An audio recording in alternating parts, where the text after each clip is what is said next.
Bonjour à tous et bienvenue. On continue notre incroyable voyage à travers le livre de l'Exode. La dernière fois, nous avons vu la confrontation tendue entre Moïse et Pharaon et la 7e plaie, la grêle dévastatrice. Aujourd'hui, on plonge dans le chapitre 10, versets 1 à 20, pour découvrir la 8e plaie. Accrochez-vous, car les choses sont sur le point de devenir encore plus intenses. Alors, où en étions-nous ? Pharaon a encore une fois durci son cœur. Il a vu la destruction, mais son orgueil refuse de céder. C'est là que notre histoire reprend. Dieu dit à Moïse, « Va vers Pharaon, car j'ai endurci son cœur et celui de ses serviteurs, afin de manifester mes signes au milieu d'eux. » C'est un point crucial. Ce n'est pas juste une punition. Chaque plaie est une démonstration de la puissance de Dieu, un message destiné non seulement à l'Égypte, mais aussi aux générations futures, pour que tous sachent non qui est le Seigneur. Moïse et Aaron se présentent donc de nouveau devant Pharaon. Le message est direct, sans détour. « Jusqu'à quand refuseras-tu de t'humilier devant moi ? Laisse aller mon peuple, afin qu'il me serve. » La demande reste la même, mais cette fois, l'avertissement est terrifiant. Si Pharaon refuse encore, Dieu enverra une nuée de sauterelles comme l'Égypte n'en a jamais vu. Elles couvriront la surface de la terre au point qu'on ne pourra plus voir le sol. Elles dévoreront tout ce que la grêle a épargné, chaque arbre, chaque brin d'herbe. Imaginez le tableau. Un pays déjà ravagé par le feu et la glace, maintenant menacé par une armée d'insectes affamés.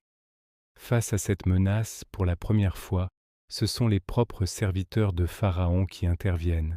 Ils lui disent « Jusqu'à quand cet homme sera-t-il un piège pour nous ? Laisse aller ces gens. Ne vois-tu pas encore que l'Égypte court à sa perte ?» Ils ont compris. Ils voient la catastrophe imminente.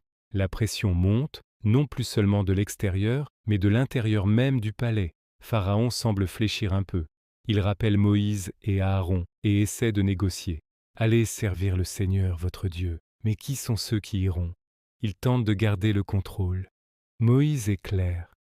Nous irons avec nos enfants et nos vieillards, avec nos fils et nos filles, avec notre petit et notre gros bétail. C'est tout le peuple sans exception qui doit partir. La libération n'est pas négociable.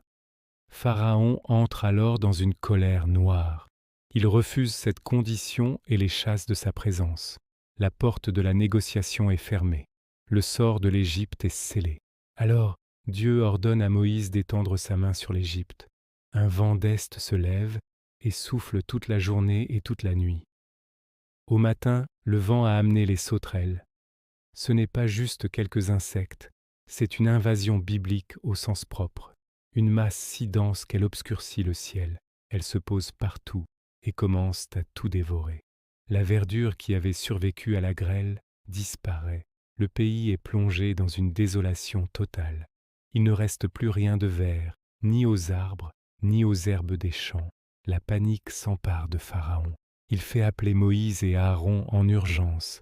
Il avoue « J'ai péché contre le Seigneur, votre Dieu, et contre vous. » Il supplie pour son pardon une dernière fois, demandant à Moïse de prier pour que cette mort soit éloignée de lui.